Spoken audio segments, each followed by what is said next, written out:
දානේ ආනිසංස සම්දිට්ඨිකෝ මෙලොවදී තමා විසින් දැකගත හැකි දානේ ආනිසංස 4ක් ධර්මයේ සඳහන් වෙනවා. දායකතම බොහෝ දෙනාට ප්‍රියමනාප කෙනෙක් වෙනවා.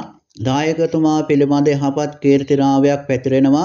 ඕනෑම පිරිසක් කරා විසරදව එළඹීමේ ශක්තියක් ලැබෙනවා.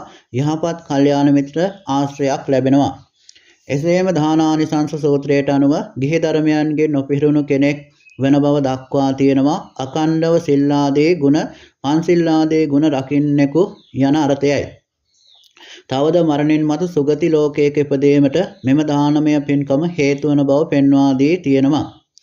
සත්පුරුෂ දාන 5ක් ධර්මයේ සඳහන් වෙනවා. ශ්‍රද්ධාවෙන් දන් දීම හේතුවෙන් විශිෂ්ට රෝ සම්පත්තියක් ලැබෙනවා. එබැවින් ශ්‍රද්ධාවෙන්ම දන් දෙත්වා. සකස් කොට දන් දීම හේතුවෙන් කීකරු දූපතුන් අමුදරුවන් ස්වාමි පුත්‍රයන් දැසිත් දස්සන් ලැබෙනවා. එබැවින්ම දෙන දෑ සකස් කොටම දීමට පුරුදු වන්න.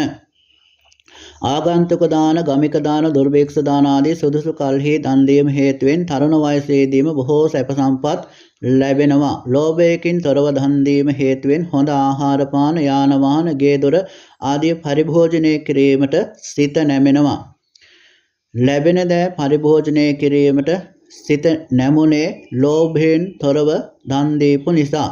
තමාද අන් අයද වෙහෙසටපත් නොකොට ධාර්මික වස්තුවෙන් දන් දීම හේතුවෙන් මතු ලැබෙන සම්පත් ගින්නෙන්, ජලයෙන්, සොර සතුරන්ගෙන්, අකීකරු දූදරුවන්ගෙන් විනාශ වේ තමාට අහිමි නොවන බව ධර්මයේ සඳහන් වෙනවා. ලැබෙන සම්පත් සුරක්ෂිත වෙන බව ධර්මයේ සඳහන් වෙනවා. සත්පුරුෂ පින්නතුනේ තවත් දාන 4ක ආනිසංස ධර්මයේ සඳහන් වෙනවා. තමාගේ ධනයෙන් දන් දෙන අතර අන්‍යයන් ඊට සහභාගී කර නොගනි. ඒ හේතුවෙන් ඒ අයට මතු භෝග සම්පත් ලැබෙන අතර පරිවාර සම්පත් නොලැබී යයි. තම ධනය වියදම් නොකොට බොහෝ පිරිස් එකතු කොට ඒ අයගේ ධනයෙන් දන් දීම හේතුවෙන් මතු ධන සම්පත් නොලැබෙන අතර පිරිවර සම්පත් ලැබුණු ඇත. තමාද දන් නොදෙන අතර දෙන දානයකටද සහභාගී නොවීම හේතුවෙන් මතු ධන සම්පත්ද පිරිවර සම්පත් යන දෙකම නොලැබී යනවා.